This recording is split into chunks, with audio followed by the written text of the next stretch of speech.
ใส่หมูแดงแป้งฟูๆขาวๆนุ่มๆแบบนี้ก็มีวิธีการเฮ็ดที่ว่าบ่ได้ยากเลยนะทุกคนเนาะอันดับแรกตุ๊กจะพาไปเฮ็ดเลยก็คือเขาจะใส่เป็นหมูที่เป็นสันคอหมูเนาะประมาณ800 กรัมประมาณนั้นติดมันหน่อยนึงเนาะทุกคนเนาะก็จะเอามามักกับเกลือพริกไทยแล้วก็เหล่าจีนเนาะซึ่งว่าขั้นตอนนี้น่ะจะเป็นขั้นตอนที่ว่าเฮามักเนื้อก่อนที่ว่าเฮาจะเอาไปพัดเฮ็ดเป็นไส้หมูแดงเนาะทุกคนเนาะก็จะอยู่ประมาณ 3-4 สเต็ปกว่าจะได้กินเนี่ยทุกคนก็คือจะขั้นตอนการมักหมูการพัดไส้การปั้นแป้งตีแป้งการห่อแล้วถึงจะไปถึงขั้นตอนสุดท้ายก็คือการนึ่งเนาะทุกคนเนาะก็ค่อนข้างว่าใช้เวลาหน่อยนึงเนาะกว่าจะได้กินซาลาเปาแซ่บๆเสียนะนี่ตุ๊กก็จะเอามาคลุกเข้ากับส่วนผสมของเครื่องหมักหั่นให้ทั่วก่อนเนาะทุกคนเนาะในขั้นตอนแรกอันดับแรกเลยก็คือต้องมักเนื้อหมูแบบนี้เลยเนาะอันนี้หลังจากที่ว่าเขามักคลุกเข้าเครื่องผสมมันเข้ากันกับเนื้อหมูดีแล้วก็คือจะเอาไปพักไว้ในตู้เย็นประมาณ1 ชั่วโมงก่อนที่ว่าเขาจะเอาไปปิ้งไปซอยไปหั่นหรือว่าจะเอาไปผัดอีกเทื่อนึงเนาะนี่ตุ๊กก็จะพักไว้ให้ครบชั่วโมงก่อนเนาะ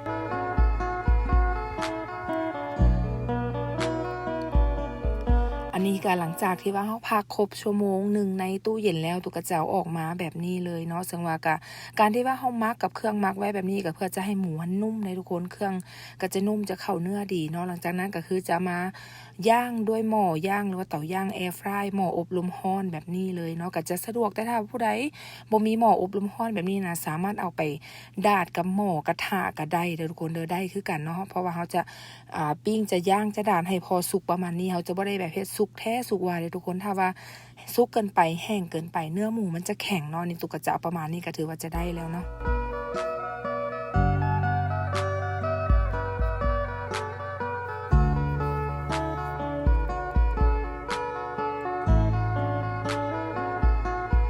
อันนี้หลังจากที่ว่าเขาได้ย่างเรียบร้อยครบทั้งหมดเนื้อหมูที่เขาหมักไว้แหละทุกคนก็จะ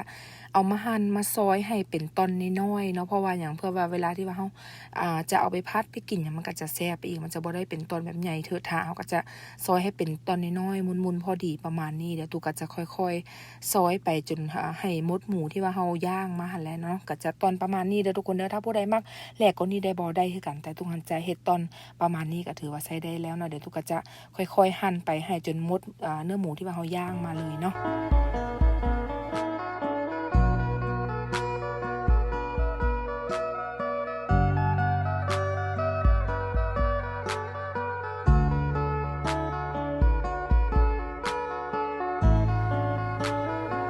อันนี้หลังจากที่ว่าเฮาหั่นหมูที่ว่าเฮาย่างมาแล้วปิ้งมาแล้วหั่นหมดแล้วก็คือจะมาถึงขั้นตอนการผัดก็คือจะใส่เป็นน้ำมันพืชทั่วไปนี่แหละทุกคนแล้วก็จะมีกระเทียมที่ว่าเฮาคลุกตามพอหยาบๆประมาณนี้เนาะแล้วก็จะต้องเอาลงมาผัดใส่กับน้ำมันให้หอมนะทุกคนนอกจากกระเทียมแล้วก็คืออย่าลืมต้องใส่ในส่วนของหัวหอมใหญ่แบบนี้เนาะก็จะมาหั่นเป็นลูกเต๋าน้อยๆประมาณนี้แหละทุกคนก็จะเอามาพัดกันให้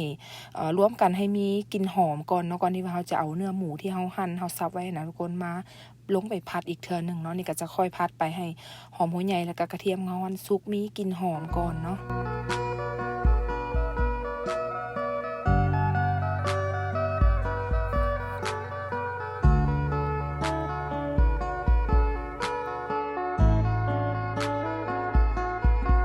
หลังจากที่เราพัดก็จะเห็นเลยว่าหัวหมูใหญ่ก็จะเป็นเนื้อใสๆประมาณนั้นนะทุกคนถือว่าใส่ได้เลยเด้อแล้วก็จะเอาหมูที่ว่าเขา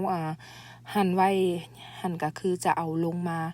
ผัดรวมใส่กับกันในขั้นตอนนี้เลยทุกคนเนาะเพราะว่าอย่างที่ว่าเขาใส่ทั้งหอมหัวใหญ่กระเทียมอันนี้เวลาที่ว่าเขาเอามาพัดมาคลุกเข้ากับเนื้อหมูสินะมันยิ่งจะเพิ่มกลิ่นหอมเลยเด้อทุกคนเนาะทุกก็จะคอยพัดไปแต่ว่าในขั้นตอนนี้ก็อย่าลืมเนาะต้องมาปรุงรสอีกเทื่อนึงก็คือจะมีซีอิ๊วน้ำมันหอยน้ำตาลหรือว่าผงพะโล้สำคัญหลักๆเลยคือผงพะโล้ต้องได้ใส่เลยทุกคนแต่ว่าในอัตราส่วนทุกอย่างตุกก็ขึ้นให้หน้าจอแล้วเนาะแต่ว่าในกล้องคลิปนี้เดี๋ยวตุกจะแปะส่วนผสมหรือว่าอัตราส่วนทุกอย่างของเครื่องปรุงที่ว่าเราใส่มื้อนี้เดี๋ยวตุกจะแปะไว้ด้านล่างของคลิปวิดีโอให้เนาะถ้าว่าผู้ใดที่ว่าอยากลองเอาสูตรนี้อัตราส่วนนี้ไปเฮ็ดก็สามารถเฮ็ดตามสูตรที่ว่าตุกแปะไว้ด้านล่างให้ได้เนาะทุกคนเนาะเดี๋ยวตุกก็จะค่อยพัดไปให้มีกลิ่นหอมก่อนเนาะ หลังจากนั้นเราก็คือจะมาเติมด้วยน้ำสะอาดหน่อยนึงเด้อทุกคนเด้อเพราะว่าต้องเอิ้นว่าได้ให้หมูเราสุกตื่มอีกหั้นนะเนาะเพราะว่าเวลาที่ว่าเราย่างเราก็บ่ได้ย่างจนหมูมันแห้งสุกแท้ว่าเนาะก็สุกพอประมาณสิเราก็จะเติมน้ำหน่อยนึงเพราะว่าเวลาผัดก็ให้เนื้อหมูเราสุกอีกเนาะแล้วก็จะมีอันนี้ขาดบ่ได้เลยทุกคนก็คือสีผสมอาหารเนาะอาจจะผู้ใดบ่มีแบบน้ำแบบสิก็อาจจะใส่เป็นแบบผงก็ได้เนาะนี่ความแดงความเข้มของเนื้อหมูก็คือให้เรากะเอาในส่วนของสีผสมอาหารเนาะนี่ตุกจะบ่ได้ให้อัตราส่วนที่ว่าแน่นอนเป๊ะได้ทุกคนแต่ว่าจะให้เฮาหันกะเอาเบิ่งสีที่เฮามักแล้วประมาณนี้ก็ถือว่าใช้ได้นะทุกคนเนาะนี่ก็จะพัดไปหน่อยนึงจนแบบเนื้อหมูเฮามันสุกแล้วก็น้ำก็เริ่มแห้งเริ่มงวดแบบนี้ก็จะมาใส่ในส่วนของแป้งสาลีก็ประมาณ1ช้อนตวงหรือว่า1บ้วงแกงอะไรทุกคนก็จะมาคนกับน้ำนิดนึงแล้วก็จะมาค่อยๆเทเนาะเพราะว่าเฮาใส่สินะเวลาที่ว่าเฮาพัดไปแล้วเนื้อหมูมันก็จะได้แบบเหนียวหนึบหน่อยนึงเวลาที่ว่าเฮากินเฮาไปห่อกับแป้งซาลาเปามันก็จะแซ่บได้ทุกคนเนาะนี่ก็จะพัดไปให้แป้งของมันสุกให้มันเริ่มแห้งเริ่มงวดเข้าหน่อยนึงเนาะ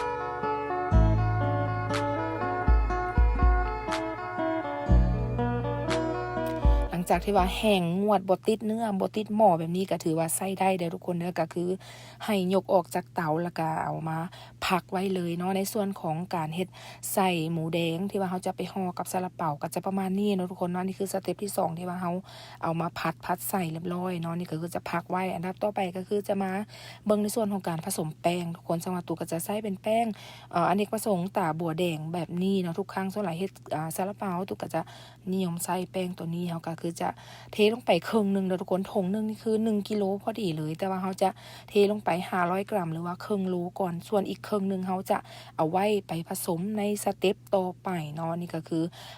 จากนั้นก็คือจะมาใส่ในส่วนของยีสต์ก็ประมาณ1บ้วง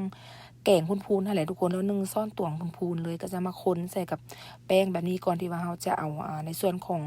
นมมาเทใส่เนาะนี่ก็คือส่วนนมก็ทุกจะใส่ประมาณ300 ml ประมาณนั้นใส่เป็นนมจืดเด้อทุกคนเด้ออันนี้ก็แล้วแต่ยี่ห้อใดที่ว่าหาได้ใส่เป็นนมจืดก็ใส่ได้คือกันเนาะนี่ก็จะเท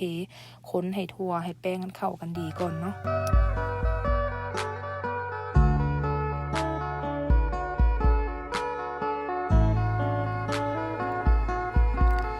ในวิธีนี้สูตรนี้หั้นน่ะตุกจะบ่ได้ใช้จักรปั้นเนาะทุกคนจะใช้เป็นมือคนใช้ตะกร้อคนอันใดคนปกติแบบนี้เลยหลังจากนั้นก็คือเฮาก็จะหาภาชนะหรือว่าจะเป็นแผ่นแรปอาหารแบบนี้หรือว่าเป็นผ้าอิหยังก็ได้มาแรปมาห่อมาปกไว้บ่ให้อากาศมันเข้าเนาะทุกคนเนาะแล้วหลังจากนั้นเราถึงจะพักไว้เนาะอันนี้การผสม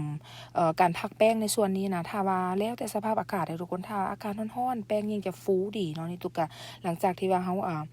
ใกล้ๆที่ว่าเวลาที่เราพักแป้งใกล้จะครบชั่วโมงแล้วนะทุกคนนี่ตุกก็จะมาผสมของเหลวเพื่อว่าที่ว่าเราจะเอาไปใส่ในสเต็ปต่อไปเนาะซึ่งจะมีนมจืดแล้วก็น้ำมันพืชอันใดก็ได้ที่ว่าเราใส่กินอะไรทุกคนเนาะซึ่งว่าอัตราส่วนก็ตุกก็ขึ้นให้ทั้งหน้าจอคือเก่าเลยทุกอันเลยเนาะนี่ก็จะเป็นน้ำตาลทรายขาวกับประมาณ1คัพประมาณนี้ตุกก็จะเทรวมลงไปเททุกอย่างรวมในขั้นตอนนี้เลยเด้อทุกคนเด้อแล้วก็จะมีในส่วนของเกลือกับประมาณ1บวงสาหรือบวงกาแฟประมาณนั้นเขาก็จะค้นให้น้ำตาลเกลือทุกอย่างละลายเข้ากันดีก่อนเนาะแล้วอันนี้ก็คือแป้งที่ว่าเราผสมไว้ในขั้นตอนแรกที่เราไปพักไว้ประมาณ1ชั่วโมงประมาณนั้นแหละทุกคนถ้าว่าผู้ใดอยากลองพักไปยาวกว่านั้นก็ได้1.5 ชั่วโมงก็ได้เด้อทุกคนบ่เป็นหยังเพราะว่าถ้าเราพักโดนอากาศร้อนดีแป้งก็ยิ่งฟูดีเด้อคุณก็จะเห็นเลยเวลาที่ว่าเราดึงขึ้นมามันก็จะเป็นใยยืดๆแบบนี้เลยถ้าแบบนี้ทำฮ้องว่าเวลาที่เราไปห่อไปนึ่งแป้งมันจะฟูดีเลยเด้อทุกคนเนาะนี่ก็คือจะเอามาใส่ภาชนะที่ว่าเราจะไปปั่นในเครื่องปั่นจักรปั่นแล้วเนาะทุกคนเนาะแล้วก็อีกแป้งครึ่งนึงที่ว่าเราจงไว้ก็คือจะเอามาเทใส่ในขั้นตอนนี้สเต็ปนี้เลยทุกคนก็คือจะเทลงไปให้หมดเลยเนาะ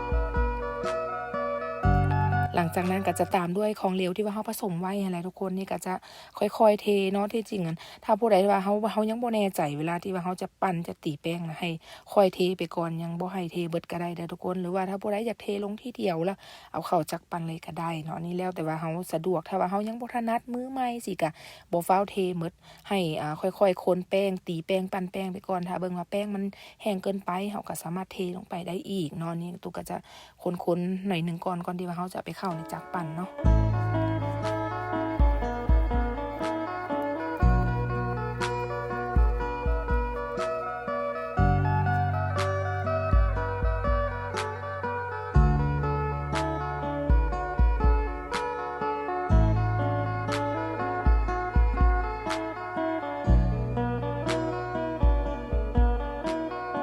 ที่เห็นแล้วแบบนี้บ่ต้องตกใจเด้อทุกคนเวลาที่ว่าเฮาเอามาใส่จักปั่นคอยปั่นไปเวลาที่แป้งอิ่มตัวแป้งมันฟูขึ้นมันก็จะดูดซับน้ำเหล่านี้ไปเองมันก็จะพอดีเลยเวลาที่ว่าเฮาเอาไปปั้นเป็นก้อนขึ้นรูปซาลาเปามันก็จะง่ายเนาะนี่ตุกก็จะใส่เป็นเครื่องนวดแบบนี้มันก็จะทุนแฮงเขาได้หลายเนาะทุกคนเนาะแต่ถ้าผู้ใดบ่มีเครื่องจักปั่นจักนวดแบบนี้หั่นน่ะก็ใช้เป็นแฮงก็ได้เด้อทุกคนเนาะแต่กี้เพิ่นก็บ่มีจักสมัยแต่ก่อนเพิ่นก็ใช้แฮงนี่แหละเนาะทุกคนเนาะในการนวดกันตีแป้งนวดแป้งเนาะแต่ว่ามันก็ค่อนข้างที่ว่าใช้แฮงหลายเนาะแล้วก็ใช้เวลาแต่ถ้าผู้ใดมีเครื่องปั่นเครื่องนวดแบบนี้หั่นใช้เป็นเครื่องปั่นแบบนี้มันก็จะทุนแฮงเขาได้หลายตุกก็จะค่อยๆปั่นตีไปจนแป้งเขาจะขึ้นฟูดีเนาะ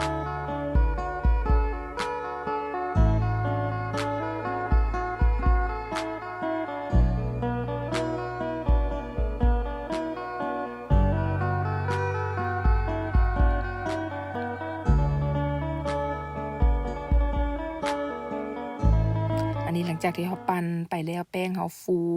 อิ่มฟูดีดูดเอาน้ำปรุงที่ว่าเขาใส่ของเหลวที่เขาเทลงไปมันเนื้อแป้งก็จะประมาณนี้เลยทุกคนก็จะเบิ่งว่าเขาบ่ติดมือบ่ติดภาชนะแบบนี้ก็ถือว่าใส่ได้เนาะก็มานวดด้วยมืออีกหน่อยนึงเนาะหลังจากนั้นตุกก็จะมาขั้นตอนที่ว่าเขาต้องมาขึ้นรูปปั้นแป้งอะไรทุกคนเนาะนี่จะมาตัดเป็นส่วนคือผู้ใดมักแบบก้อนน้อยก้อนใหญ่หรือว่าแป้งหนาแป้งบางนะทุกคนสามารถเฮ็ดได้ในขั้นตอนนี้เลยเนาะแต่ว่าตุกอยากให้แป้งที่ว่าค่อนข้างมันหนานิดนึงตุกก็จะตัดเป็นก้อนที่ว่าค่อนข้างใหญ่เนาะเนี่ยก็จะมาขึ้นรูปเป็นก้อนแบบนี้แล้วก็จะมาปั้นเนาะทุกคนเนาะอย่างที่เห็นเลยตุกว่า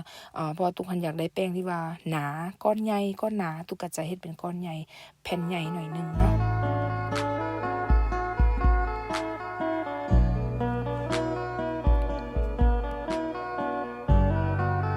อันนี้การขึ้นรูปนะถ้าผู้ใดเฮ็ดได้งามๆก็ขึ้นอาจจะเฮ็ดเป็นก้อนม้วนก้อนงามกว่านี้เนาะแต่ว่าตุกหันก็เฮาก็บ่ได้แบบถนัดหรือว่าเอ็กซ์เพิร์ตหรือว่าแบบมืออาชีพขนาดนั้นคือส่วนหลายหันอยากกินอันใดก็ค่อนข้างว่ายากอยู่พี่เนาะอยู่ต่างประเทศก็อย่างที่รู้กันก็จะได้เรียนรู้ได้เฮ็ดเอาเองจังซี่นะลองผิดลองถูกจนแบบได้สูตรได้อัตราส่วนที่ว่าเป๊ะแน่นอนแล้วก็ถึงมาเฮ็ดเป็นคลิปวิดีโอแบ่งปันให้หมู่ได้เบิ่งได้ชมเพื่อว่าผู้ใดที่ว่าอยากลองเอาไปเรียนเฮ็ดเองด้วยตัวเองอยู่ที่บ้านจังซี่ก็เอาไปลองเรียนเฮ็ดหรือว่าเฮ็ดตามได้เนาะแล้วเป็นจังได๋ก็คือลองมาเว้าสู่กันฟังเบิ่งเนาะทุกคนเนาะอันนี้ก็ ค่อยๆเรียนรู้ค่อยเฮ็ดไปนำกันนี่ตุกก็จะมาขึ้นรูปให้เบิ่งปั้นให้เบิ่งก้อน1 2ก้อนประมาณนั้นหลังจากนั้นเราก็จะไปแบบวิวแบบไวๆเลยเนาะทุกคนเนาะเพื่อประหยัดเวลานี่ก็จะได้ประมาณนี้เนาะขึ้นก้อนก็ห่อก็บ่งามปานใดทุกคนก็ประมาณนี้เลยก็อาจจะใช้เป็นจอกเจี้ยแผ่นเจี้ยคัพเค้กแบบนี้มาห่อก้นของซาลาเปาเวลาที่เอาไปนึ่งมันก็จะบ่ติดหม้อเนาะ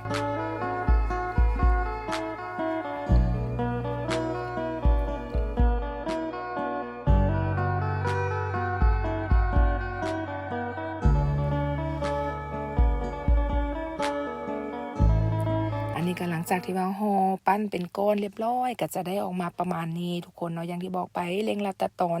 ถามว่าเขาจะเอาคอยเฮ็ดไปปั้นให้เบิ่งทุกก้อนโอ้ใช้เวลาหลายทุกคนกว่าจะได้กินซาลาเปามันบ่แม่นเรื่องง่ายเลยทุกคนเนาะอันนี้ก็คือจะเป็นขั้นตอนการนึ่งตุกก็จะเคล็ดลับเลยทุกคนลองใส่เป็นน้ำส้มสายชูบวง1หรือ2บวงแกงประมาณนี้เทลงไปในหม้อซึ่งเวลาที่ว่าเฮานึ่งนะซาลาเปามันจะบ่ติดกันเด้ทุกคนมันจะเอิ้นว่าไดมันจะช่วยให้ซาลาเปาฮ้อนขาวอีกเนาะนี่ตุกก็จะมาค่อยใส่ซาลาเปาอัน1ลงไปเนาะนี่ก็อาจจะนึ่งอยู่ประมาณ3หม้อ4หม้อพุ่นแหละทุกคนเพราะว่าด้วยหม้อ1ก็ใส่ได้บ่หลาย5-6ก้อนประมาณนั้นเนาะทุกคนอันนี้ก็จะค่อยๆเก็บใส่แล้วก็จะนึ่งไปทีละอันจนทีละหม้อจนกว่าจะหมดซาลาเปาที่ว่าเฮา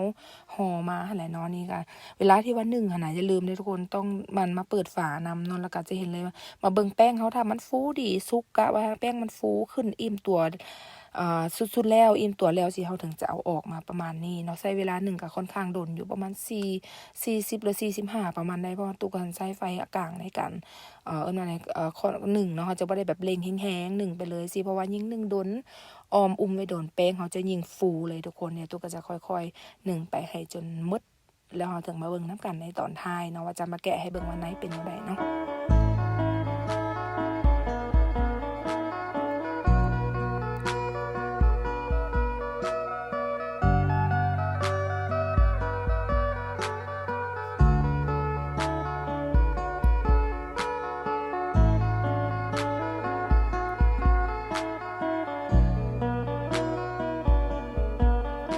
ก ก็จะขาวๆใหญ่ๆฟูๆแบบนี้เลยทุกคนเดี๋ยวตุกจะมาให้เบิ่งทางในว่าเป็นอะไรเนาะอย่างที่เห็นเลยแป้งก็จะฟู